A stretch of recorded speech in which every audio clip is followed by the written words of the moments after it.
افلا یتدبرون القرآن، تدبر قرآن، مولانا امین احسن اصلاحی رحمہ اللہ۔ سورہ احزاب آیات 36 تا 48۔ آگے کا مضمون، آگے حضرت زید رضی اللہ عنہ اور حضرت زینب رضی اللہ عنہا کے واقعے کی طرف اشارہ ہے، اور یہ بھی در حقیقت اوپر کے سلسلہ بیان ہی کی ایک کڑی ہے۔ اس واقعے کو بھی منافقین اور منافقات نے ایک فتنہ بنا لیا تھا، جس سے طرح طرح کے سوالات اٹھ کھڑے ہوئے۔ اللہ تعالیٰ نے ان سب سوالوں کے جواب دیے، جن سے دین کے بعض نہایت اہم پہلو واضح ہوئے۔ مثلاً یہ کہ اللہ اور رسول صلی اللہ علیہ وسلم کا حق سب سے بڑا ہے۔ اس وجہ سے جب کسی معاملے میں اللہ اور رسول صلی اللہ علیہ وسلم کی مرضی واضح ہو جائے تو اس میں آدمی کی اپنی مرضی کالعدم ہو جاتی ہے۔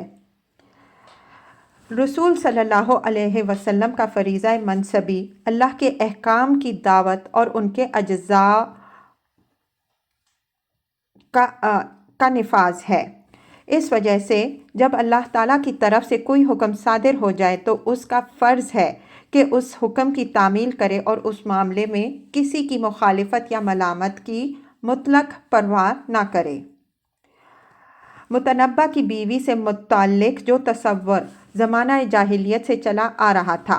نبی صلی اللہ علیہ وسلم کو اپنے عمل سے اس کی اصلاح کی ہدایت اور اس معاملے میں اشرار کے غوغا کی پرواہ کرنے کی نہایت شدت سے تاکید۔ نبی صلی اللہ علیہ وسلم چونکہ خاتم النبیین ہیں، اس وجہ سے ضروری ہوا کہ آپ صلی اللہ علیہ وسلم کے ہاتھوں دین کے ہر شعبہ کی تکمیل ہو جائے، اس کے کسی پہلو میں کوئی خلا نہ رہ جائے۔ نبی صلی اللہ علیہ وسلم کی بعثت سے اللہ تعالیٰ نے خلق پر جو عظیم فضل و احسان فرمایا ہے،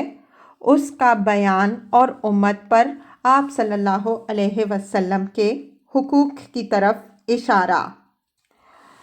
یہ اشارات اگرچہ اس پیرے کے ربط و نظام کو سمجھنے کے لیے کافی ہیں،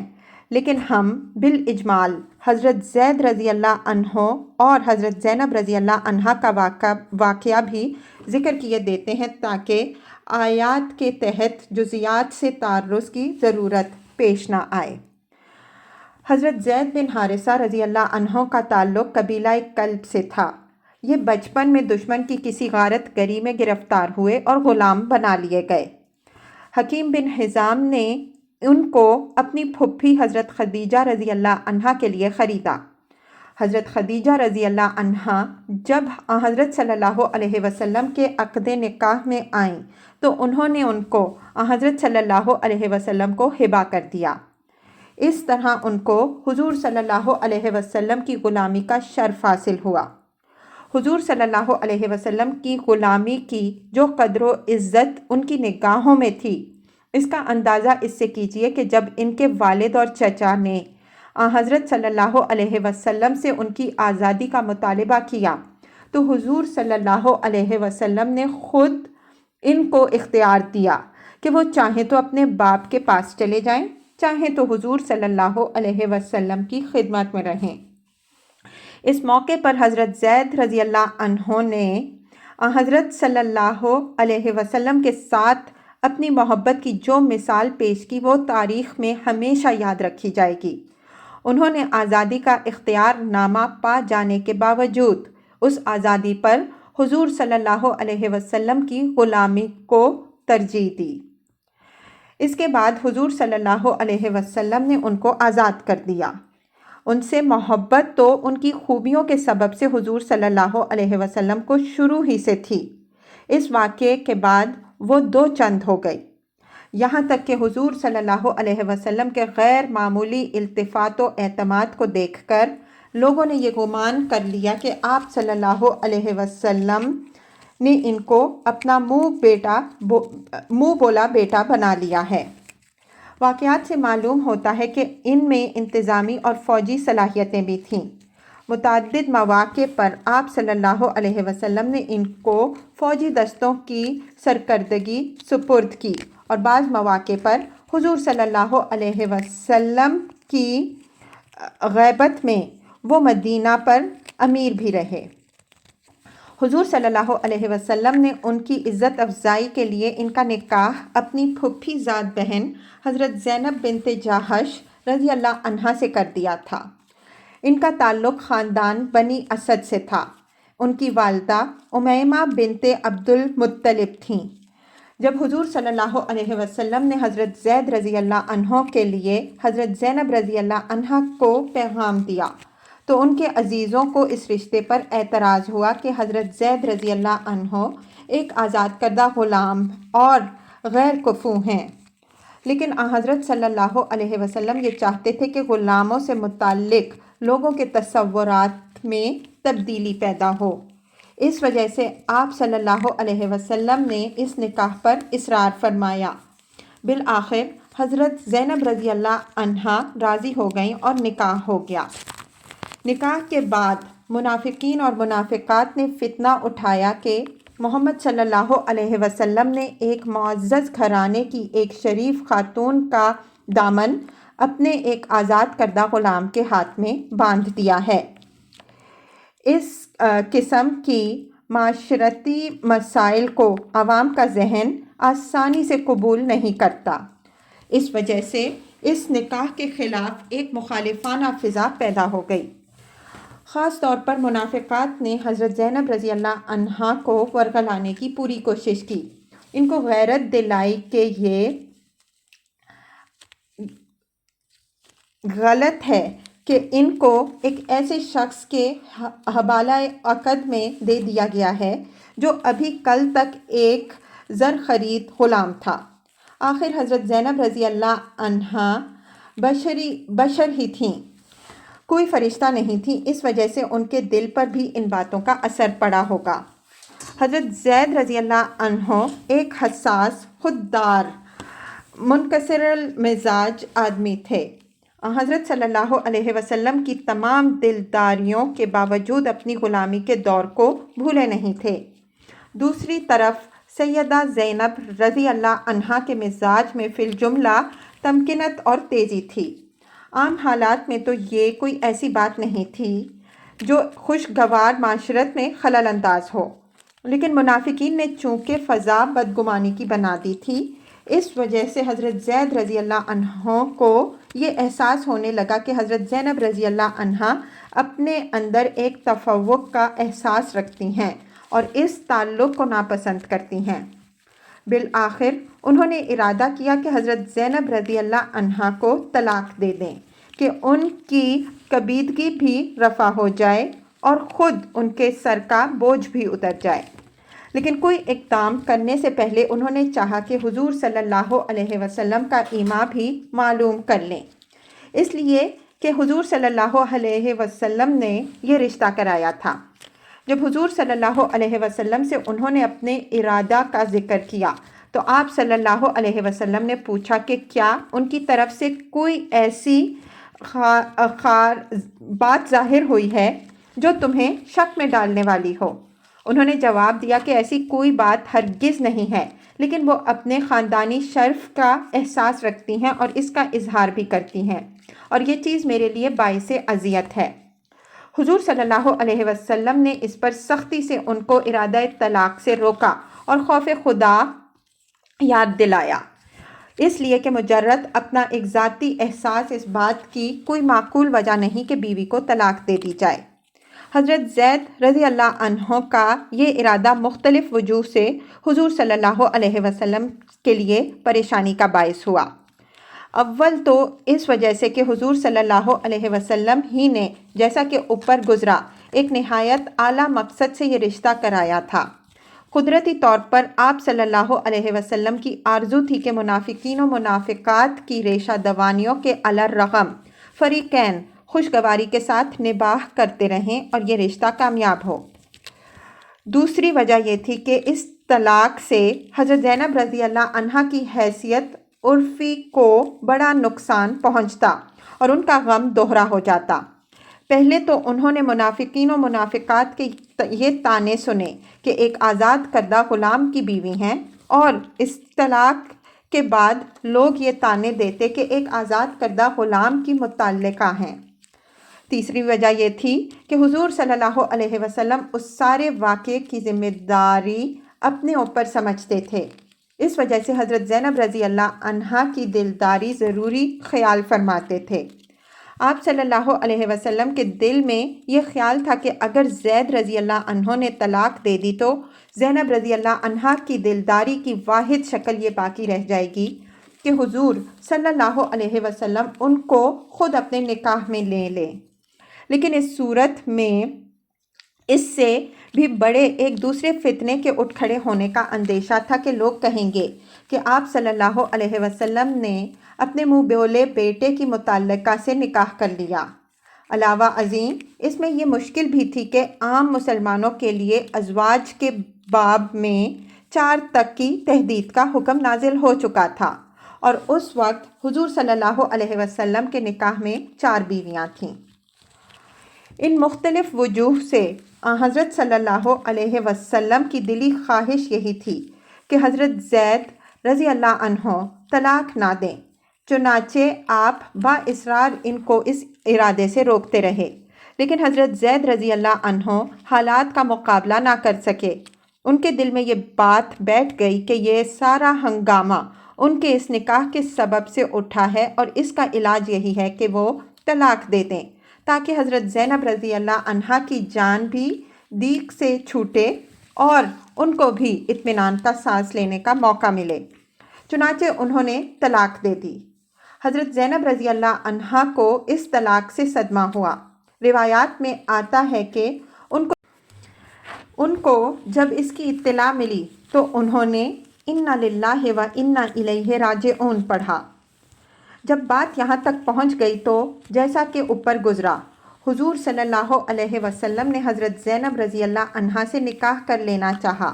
لیکن منہ بولے بیٹے کے معاملے میں جاہلیت کی جو رسم تھی اس کے سبب سے اور تحدید نکاح کے سبب سے بھی آپ صلی اللہ علیہ وسلم متردد رہے۔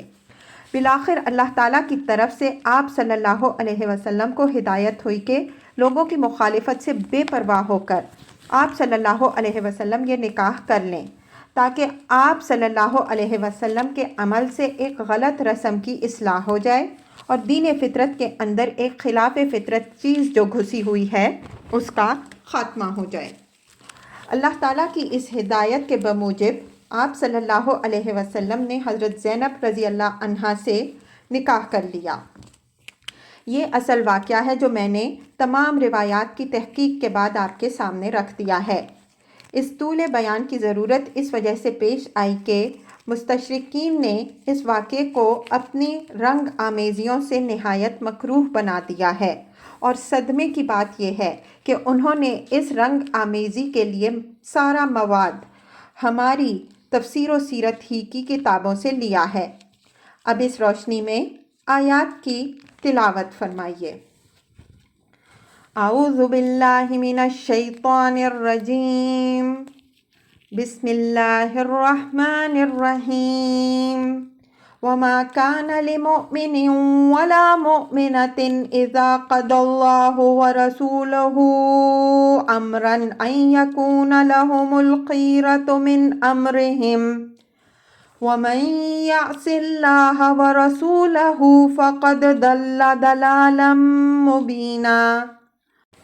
وَإِذْ تَقُولُ لِلَّذِي أَنْعَمَ اللَّهُ عَلَيْهِ وَأَنْعَمْتَ عَلَيْهِ أَمْسِكْ عَلَيْكَ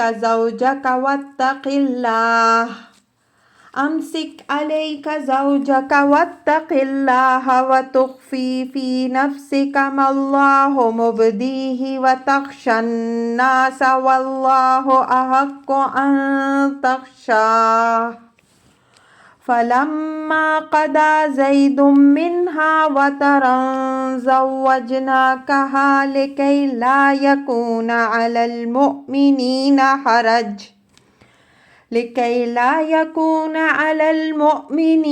حَرَجٌ فِي أَزْوَاجِ أَدْعِيَائِهِمْ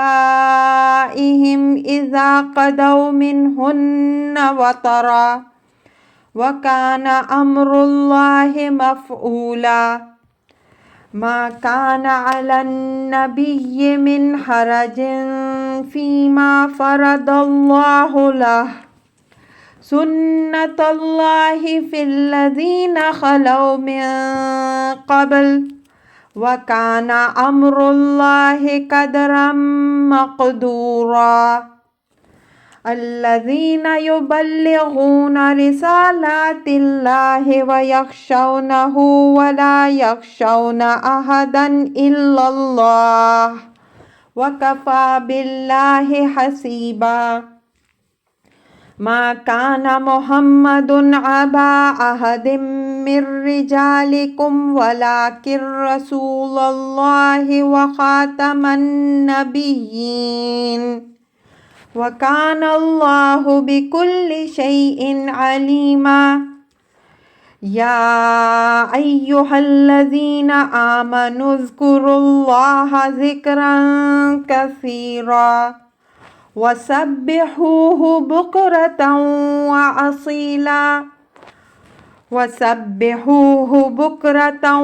وأصيلا هو الذي يصلي عليكم وملائكته ليخرجكم من الظلمات إلى النور وكان بالمؤمنين رحيما تحيتهم يوم يلقونه سلام وأعد لهم أجرا كريما يا أيها النبي إنا أرسلناك شاهدا ومبشرا ونذيرا وداعيا إلى الله بإذنه وسراجا منيرا وبشر المؤمنين بأن لهم من الله فضلا كبيرا ولا تطع الكافرين والمنافقين ودع آذاهم وتوكل على الله وَكَفَى بِاللَّهِ وَكِيلًا۔ ترجمہ: کسی مومن یا مومنہ کے لیے کوئی گنجائش نہیں ہے کہ جب اللہ اور اس کا رسول کسی معاملے کا فیصلہ کر دیں تو ان کے لیے اس میں کوئی اختیار باقی رہ جائے، اور جو اللہ اور اس کے رسول صلی اللہ علیہ وسلم کی نافرمانی کرے گا تو وہ کھلی ہوئی گمراہی میں پڑا۔ اور جب کہ تم اس سے جس پر اللہ نے بھی انعام کیا اور تم نے بھی انعام کیا یہ کہہ رہے تھے کہ اپنی بیوی کو روکے رکھو اور اللہ سے ڈرو، اور تم اپنے دل میں وہ بات چھپائے ہوئے تھے جس کو اللہ ظاہر کرنے والا تھا، اور تم لوگوں سے ڈرتے تھے، حالانکہ اللہ زیادہ حقدار ہے اس بات کا کہ تم اس سے ڈرو۔ پس جب زید نے اس سے اپنا رشتہ کاٹ لیا تو ہم نے اس کو تم سے بیاہ دیا کہ مومنوں کے لیے ان کے منہ بولے بیٹوں کی بیویوں کے معاملے میں جب کہ وہ ان سے اپنا تعلق بالکل کاٹ لیں کوئی تنگی باقی نہ رہے، اور خدا کا فیصلہ شدنی تھا۔ اور نبی کے لیے اللہ نے جو کچھ فرض کیا اس میں کوئی تنگی نہیں ہے، یہی اللہ کی سنت رہی ہے ان لوگوں کے معاملے میں جو پہلے گزرے ہیں، اور اللہ کے فیصلے کے لیے ایک وقت مقرر تھا، اور وہ اللہ کے پیغاموں کو پہنچاتے تھے اور اسی سے ڈرتے تھے، اور اللہ کے سوا کسی سے نہیں ڈرتے تھے، اور اللہ حساب کے لیے کافی ہے۔ محمد صلی اللہ علیہ وسلم تمہارے مردوں میں سے کسی کے باپ نہیں بلکہ اللہ کے رسول اور نبیوں کے خاتم ہیں، اور اللہ ہر چیز سے باخبر ہے۔ اے ایمان والوں، تم اللہ کو بہت زیادہ یاد کرو اور اس کی تسبیح کرو صبح اور شام۔ وہی ہے جو تم پر اپنی رحمت بھیجتا ہے اور اس کے فرشتے بھی، تاکہ تم کو تاریکیوں سے نکال کر روشنی کی طرف لے آئے، اور وہ مومنوں پر نہایت مہربان ہے۔ ان کی تحیت جس دن وہ اس سے ملیں گے سلام ہوگی، اور اس نے ان کے لیے باعزت صلہ تیار کر رکھا ہے۔ اے نبی صلی اللہ علیہ وسلم، ہم نے تم کو گواہی دینے والا اور خوشخبری پہنچانے والا اور آگاہ کرنے والا بنا کر بھیجا ہے، اور اللہ کی طرف اس کے اذن سے دعوت دینے والا اور ایک روشن چراغ بنا کر، اور مومنوں کو بشارت دو کہ ان کے لیے اللہ کی طرف سے ایک بہت بڑا فضل ہے، اور کافروں اور منافقوں کی بات کا دھیان نہ کرو اور ان کی ایذا رسانیوں کو نظر انداز کرو،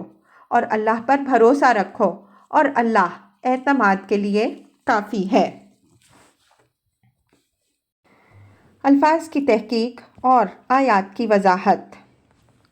وَمَا كَانَ لِمُؤْمِنٍ وَلَا مُؤْمِنَةٍ إِذَا قَضَى اللَّهُ وَرَسُولُهُ أَمْرًا أَن يَكُونَ لَهُمُ الْخِيَرَةُ مِنْ أَمْرِهِمْ وَمَن يَعْصِ اللَّهَ وَرَسُولَهُ فَقَدْ ضَلَّ ضَلَالًا مُبِينًا۔ یہ آگے آنے والے واقعے کی تمہید ہے، اور اس میں جو بات فرمائی گئی ہے اس کا تعلق خاص حضرت زید رضی اللہ عنہ اور حضرت زینب رضی اللہ عنہا سے نہیں ہے، بلکہ اس کی نوعیت ایک کلیہ کی ہے۔ اوپر آیت 6 میں فرمایا ہے کہ النبی اولیٰ بالمؤمنین من انفسہم، نبی کا حق مومنوں پر خود ان کے اپنے مقابل میں زیادہ ہے۔ اسی کی روشنی میں یہ قطعی اصول بیان فرما دیا کہ جب اللہ اور رسول کسی معاملے کا فیصلہ کرتے ہیں تو اس میں کسی مومن یا مومنہ کے لیے کسی چوں چرا کی گنجائش باقی نہیں رہتی۔ اللہ کا رسول جو فیصلہ بھی کرتا ہے وہ اللہ کے اذن سے کرتا ہے، اس وجہ سے اس کی حیثیت مطاع مطلق کی ہوتی ہے۔ پھر کسی کے لیے بھی یہ جائز نہیں ہے کہ اس پر معترض ہو یا اس کے خلاف ورزی کرے۔ جو اس کی خلاف ورزی کرے گا وہ کھلی ہوئی گمراہی میں پڑا۔ یہ بات یہاں ملحوظ رہے کہ یہ حکم اس صورت سے متعلق ہے جب یہ واضح طور پر معلوم ہو کہ اللہ کے نبی صلی اللہ علیہ وسلم نے جو بات فرمائی ہے اس کی نوعیت ایک قطعی فیصلہ کی ہے، ورنہ بسا اوقات ایسا بھی ہوا ہے کہ آپ صلی اللہ علیہ وسلم نے کوئی بات بطور تجویز یا مشورہ کے پیش کی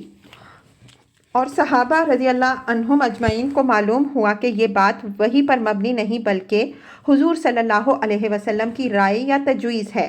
تو صحابہ رضی اللہ عنہم اجمعین نے اس کے مقابل میں اپنی تجویزیں بھی پیش کی، اور حضور صلی اللہ علیہ وسلم نے بعض اوقات ان کی تجویز مان بھی لی ہے۔ حضرت زید رضی اللہ عنہ اور حضرت زینب رضی اللہ عنہا کے واقعے کی جو تفصیل ہم نے اوپر پیش کی ہے، اس سے یہ امر واضح ہے کہ ان میں سے کسی نے بھی حضور صلی اللہ علیہ وسلم کے کسی فیصلے کی مخالفت نہیں کی۔ حضرت زینب رضی اللہ عنہا کو جب حضور صلی اللہ علیہ وسلم نے حضرت زید رضی اللہ عنہ کے لیے پیغام دیا تو ان کو معلوم تھا کہ یہ کوئی حکم نہیں بلکہ ایک پیغام ہے جس میں وہ اپنی پسند یا ناپسند کے اظہار کے لیے آزاد ہیں۔ بعد میں جب ان کو معلوم ہوا کہ حضور صلی اللہ علیہ وسلم کی خواہش یہی ہے کہ یہ رشتہ ہو جائے تو انہوں نے اس کو منظور فرما لیا۔ اسی سے ملتی جلتی صورت اس وقت پیش آئی جب حضرت زید رضی اللہ عنہ کے طلاق کے بعد خود حضور صلی اللہ علیہ وسلم نے اپنے لیے حضرت زینب رضی اللہ عنہا کو پیغام دیا۔ انہوں نے اس کو بھی کوئی حکم یا فیصلہ نہیں سمجھا بلکہ ایک پیغام ہی تصور کیا اور فرمایا کہ میں اس معاملے میں اپنے رب سے استخارہ کیے بغیر کوئی فیصلہ نہیں کروں گی۔ چنانچہ استخارہ کے بعد ہی اس کو انہوں نے منظور کیا۔ اسی طرح حضرت زید رضی اللہ عنہ نے بھی حضور صلی اللہ علیہ وسلم کے کسی حکم یا فیصلے کی خلاف ورزی نہیں کی۔ طلاق نہ دینے کے باب میں حضور صلی اللہ علیہ وسلم کے ارشاد کو انہوں نے محض ناصحانہ مشورہ پر محمول کیا، اس کو کوئی فیصلہ نہیں سمجھا۔ انہوں نے خیال فرمایا کہ اگرچہ حضور صلی اللہ علیہ وسلم کی خواہش یہی ہے کہ طلاق کی نوبت نہ آئے، لیکن یہ فیصلہ بہرحال انہی کو کرنا ہے کہ وہ نبھا سکتے ہیں یا نہیں۔ چنانچہ جب ان کو محسوس ہوا کہ اب ان کے لیے اس رشتے کو زیادہ دیر تک نبھانا ممکن نہیں ہے، انہوں نے طلاق دے دی۔ ہمارے نزدیک اس حکم کی نوعیت یہاں ایک عام کلیہ کی ہے جس کے بیان کے لیے وقت کے حالات و واقعات نے مناسب فضا پیدا کر دی تھی۔ اس سے یہ بات بالکل واضح طور پر سامنے آ گئی کہ رسول اللہ صلی اللہ علیہ وسلم کے کسی حکم اور فیصلہ کی خلاف ورزی کسی مومن یا مومنہ کے لیے جائز نہیں ہے۔ یہ بات ایمان کے مقتضیات کے بالکل خلاف ہے، اور جو اس کا مرتکب ہوتا ہے وہ صریح ضلالت کا مرتکب ہوتا ہے۔ ایمان کا یہ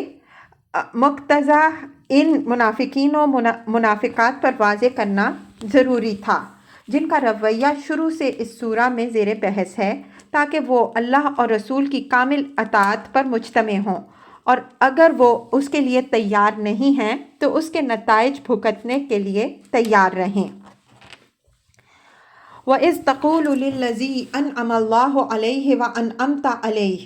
أَمْسِكْ عَلَيْكَ زَوْجَكَ وَاتَّقِ اللَّهَ وَتُخْفِي فِي نَفْسِكَ مَا اللَّهُ مُبْدِيهِ وَتَخْشَى النَّاسَ وَاللَّهُ أَحَقُّ أَنْ تَخْشَاهُ فَلَمَّا قَضَى زَيْدٌ مِّنْهَا وَطَرًا زَوَّجْنَاكَهَا لِكَيْ لَا يَكُونَ عَلَى الْمُؤْمِنِينَ حَرَجٌ فِي أَزْوَاجِ أَدْعِيَائِهِمْ إِذَا قَضَوْا مِنْهُنَّ وَطْرًا وَكَانَ أَمْرُ اللَّهِ مَفْعُولًا۔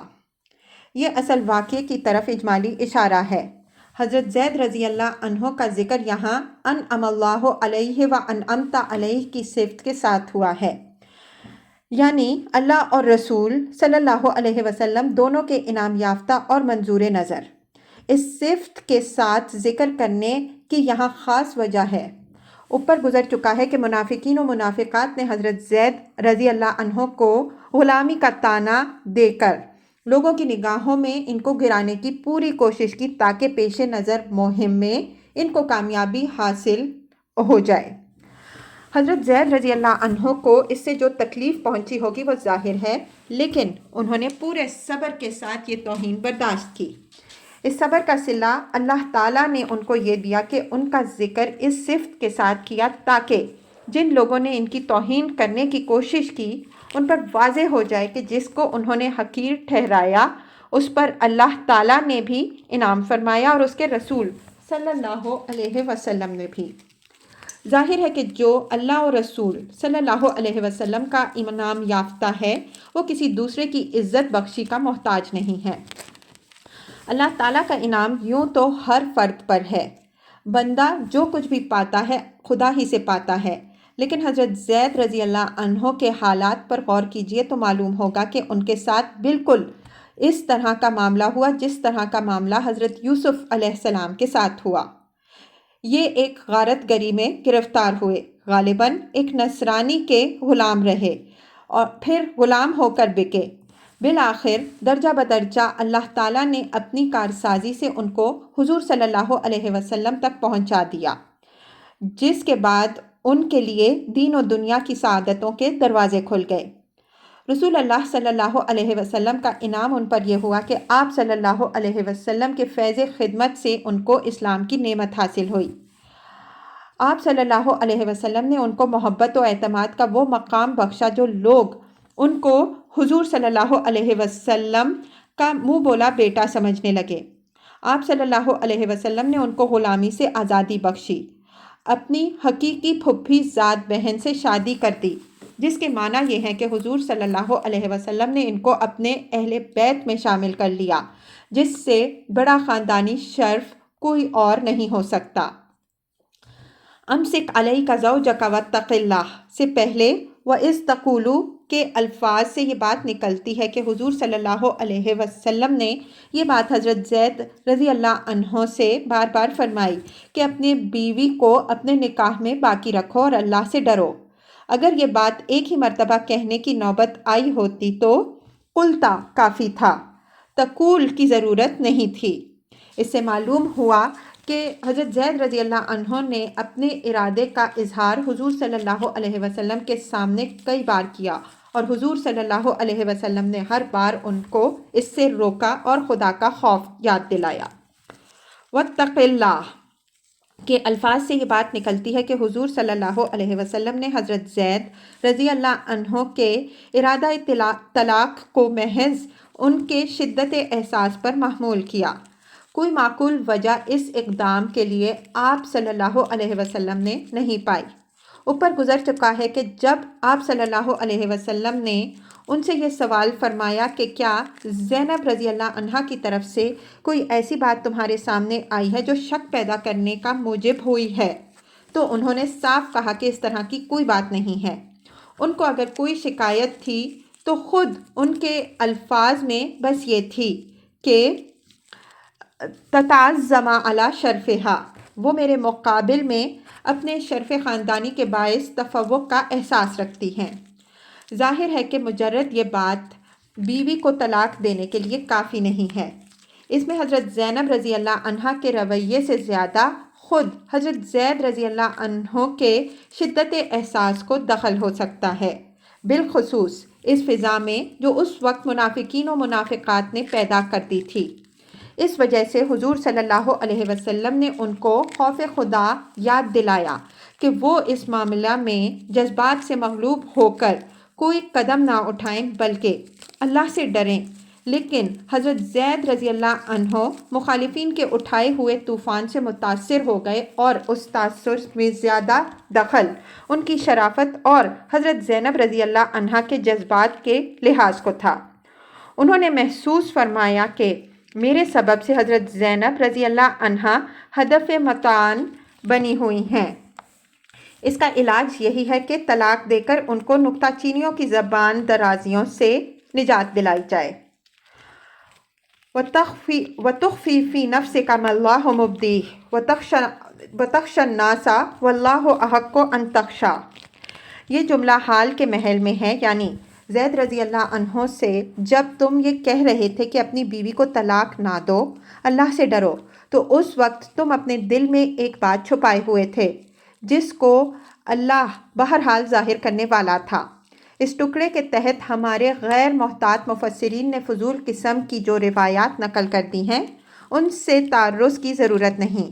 یہ بالکل بے اصل ہیں۔ ابن کثیر رحمہ اللہ کا تبصرہ ان پر بالکل صحیح ہے کہ